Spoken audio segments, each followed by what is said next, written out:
every morning we meditate.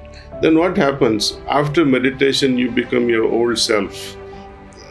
Then the whole exercise of meditation is useless. I mean, it's not completely useless, but you feel sad. Okay, I've been meditating and still I have this nature. Or some people say, I've been meditating and nothing is happening, so let me drop this meditation. That too, it's a fatal exercise, you see.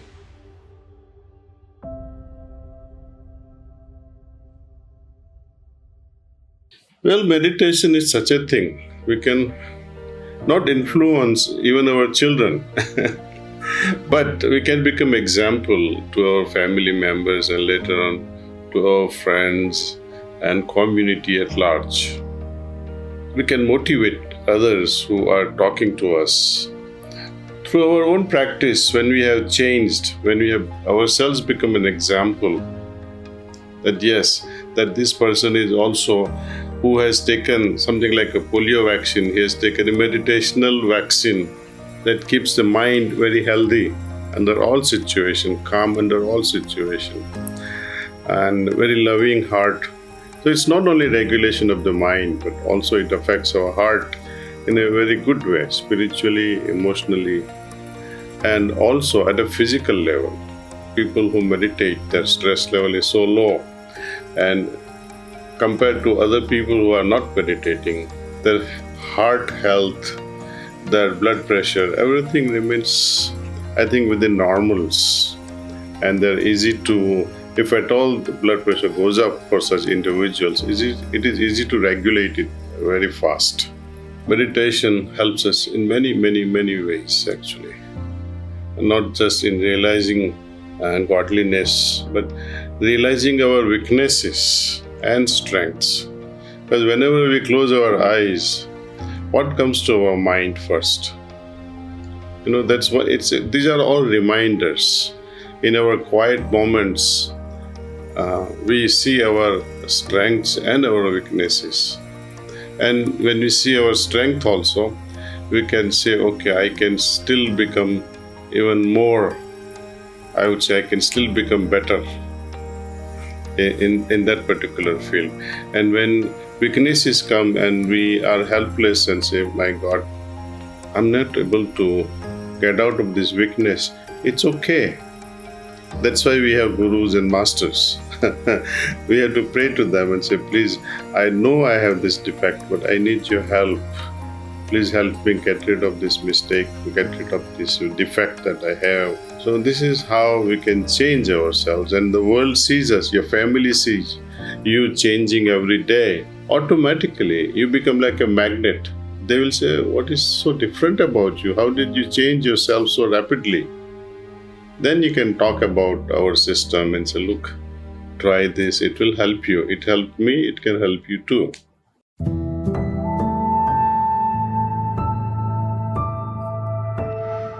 Well, you have so much to do, you have to play cricket, you have to play football, you have to learn music, you have to learn so many other things, and too many things going on. You are moving from one class to another class. I think Babuji decided the age of 18 actually. Later on we understood that the maturity age and understanding amongst children is developing so well. So we reduced the age to 15. Now bringing it down further will be a problem.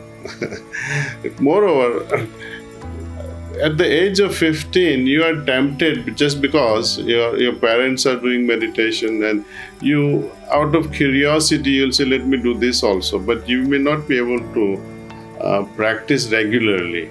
Meanwhile, until you turn 15, I would recommend you read some Sahaj Marg books. Start with Reality at Dawn, and then go to another book. Consider that you are already an abhyasi, and spend half hour in the morning reading instead of meditating, and about 20 minutes reading again in the evening instead of doing evening cleaning, and 5 minutes of a prayer. You just sit down and see what you read in the morning and what you read in the evening. Just refresh it in your mind and go to sleep. I think this will prepare you much better than we were prepared.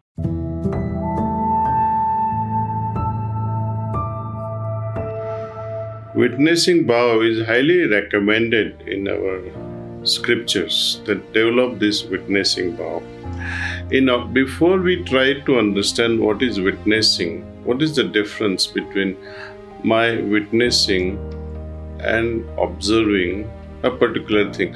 For example, you're going by car from Kantur to Vijayawada. On the way, there is an accident. You either can witness it and pass by, or stand still, observe and see what is happening, or totally ignore and move on. Moment you observe, participation comes into picture.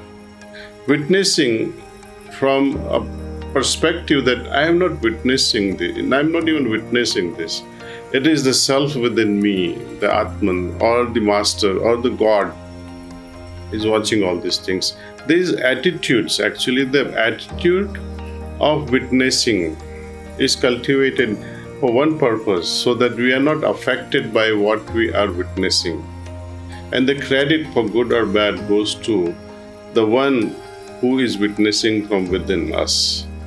In order to witness our own meditation, we close our eyes and we have to make a thought though. Anyway, we have to make one sankalpa that the divine presence is already there in my heart, and that is attracting the attention, godly attention, and pulling that pranahuti or transmission into my heart. That's a sankalpa we make, prayerful sankalpa. And we witness the whole thing that is happening inside us. We are not participating in this. We are taking a back seat after putting this sankalpa and witnessing the whole thing. Try this. This is also a very subtle and very powerful way of going very deep into meditation.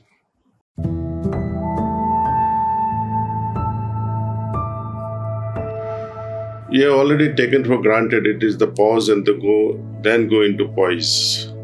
No, poise comes first. How?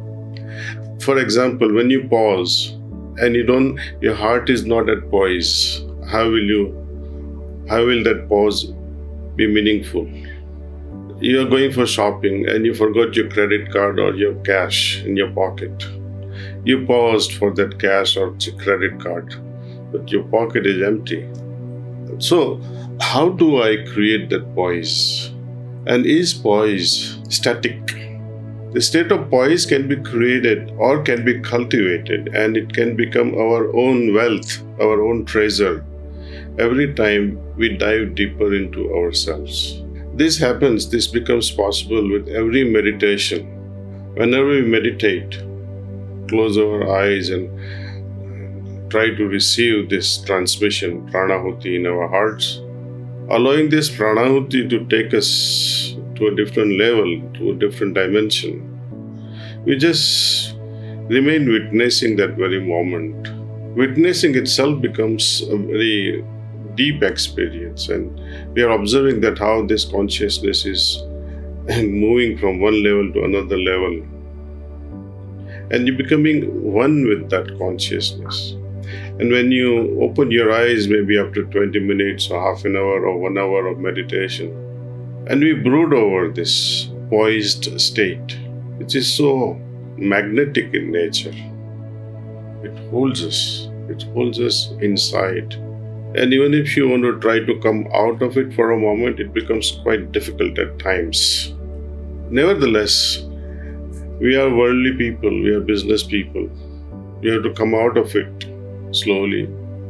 Don't try to destroy it though. Slowly come out of it, since you are doing meditation at home or in some quiet place.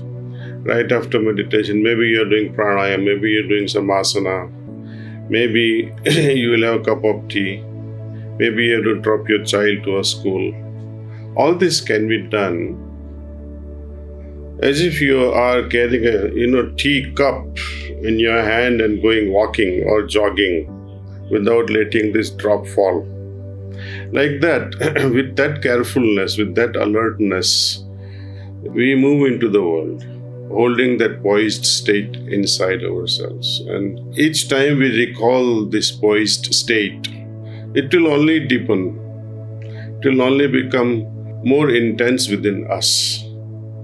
So that poised state that we have acquired, by constantly remaining glued with it, we enliven that state. We keep it alive during moment-to-moment interaction with the world. And each time we take a moment of pause and willfully with sankalp that made this poised state only intensify. So even in business meetings or even in worldly interactions with our spouse or family members or colleagues in the office, it becomes really creatively productive. Because with every interaction, you have a premeditated mind. And premeditative mind can achieve a lot than a turbulent mind, so to say. So, turbulent, irritated, angry mind, it's one spectrum of our consciousness. And imagine the decisions we have made with such a state. We regret later on. Even if you don't make a decision, that very moment that you have blown yourself and you have become angry and you become a short fuse, as they say. Even when we don't make decision, people begin to dislike us. When we enter the office with angry mode, people say, "Aaj to ye divel pi ke aaya hai." He has drank some amount of castor oil and have come into office. Means you look pathetic at that moment. You look miserable. You look pitiable at that time. But entering the office with joy and bubbling heart, it changes everything. Same thing happens when moment your spouse enters your house after the office work, or if your spouse is not working and you are just entering the house and she or he is maintaining the household and in an angry state, what happens to the incoming person? He just shuts up or begins the quarrel and makes it worse. So premeditative mind is the key. And meditative mind, remaining meditative, is the outcome that we desire. See, every morning we meditate. Then what happens? After meditation, you become your old self.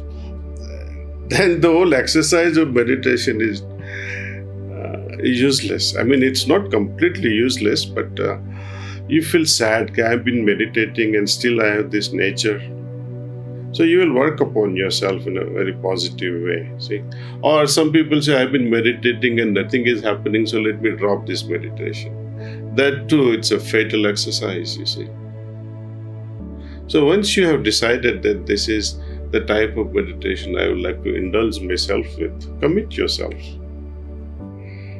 And having committed yourself, practice like never before.